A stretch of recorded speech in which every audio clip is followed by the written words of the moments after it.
বন্ধুরা এই মাছগুলো ভাজা হয়ে গেছে, আমি মাছগুলো উঠিয়ে নিচ্ছি। কলা পাতায় মাছের ঢাকা পাতুরি হবে।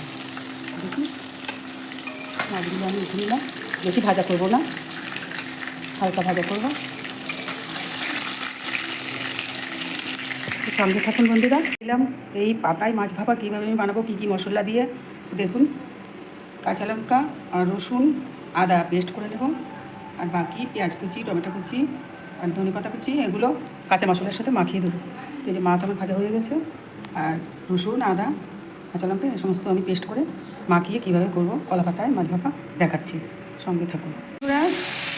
এই মশলা আমার পেস্ট হয়ে গেছে, আর এই সমস্ত আমি মিশিয়ে মাছের সাথে মিলিয়ে তেল দিয়ে এটাকে আমি কীভাবে করি দেখুন।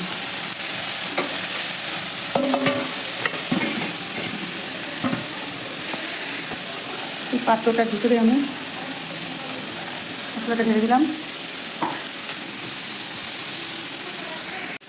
এক এক করে আমি লবণ হলুদ দিয়ে দিলাম, তেল দিয়ে দিলাম, পেঁয়াজ কুচি দিয়ে দিলাম, টমেটো কুচি দিয়ে দিলাম, লঙ্কা গোটা পেঁয়াজ দিয়ে দিলাম, একটু ধনেপাতা দিয়ে দিলাম। এটাকে আমি এবার মিক্স করবো।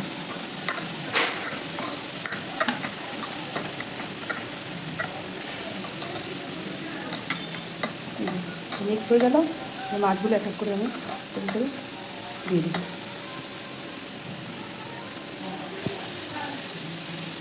বন্ধুরা এই যে কলা পাতা, এই যে কুকার একটু সামান্য গরম করে তেল দিয়ে গরম করে তারপর কলা পাতা দিয়ে সাজিয়ে এই যে মাছগুলো আমার সব মাখা হয়ে গেছে, এগুলো পরপর সাজিয়ে দিয়ে তারপরে একটা ছিটি লাগিয়ে দেবো, তারপরে হয়ে যাবে কলা পাতায় মাছ ভাপা। তো সঙ্গে থাকুন।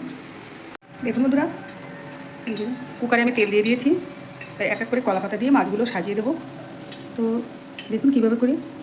তেলটা গরম হয়ে গেছে, এবার আমি কলা পাতাটা ভিতরে দিয়ে দিলাম।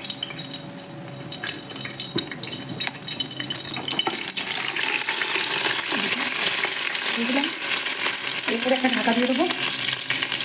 আরেকটা পাতা আমি দিয়ে দিলাম যাতে না পুড়ে যায়। তো আরেকটা পাতা আমি দিয়ে দিলাম।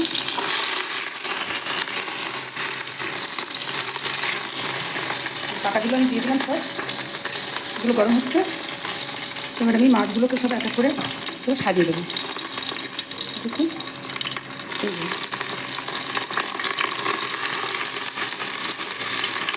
এখন থেকেই চটপট করা শুরু করে দিয়েছে। সমস্ত মাছ আমি সাজিয়ে আপনাদেরকে দেখাচ্ছি। এখন সব মাছগুলো আমি সাজিয়ে দিয়েছি, ওপর থেকে একটা কলা পাতা দিয়ে আমি ঢেকে দেবো, দিয়ে দিলাম।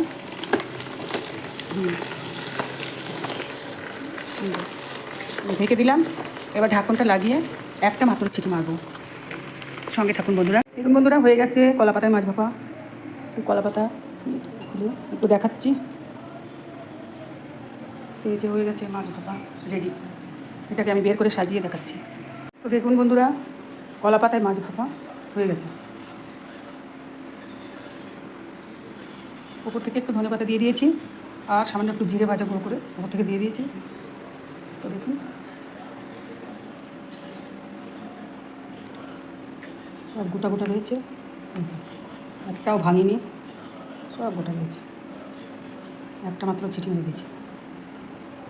বন্ধুরা ভালো লাগলে লাইক করবেন, সাথে থাকবেন আর শেয়ার করবেন।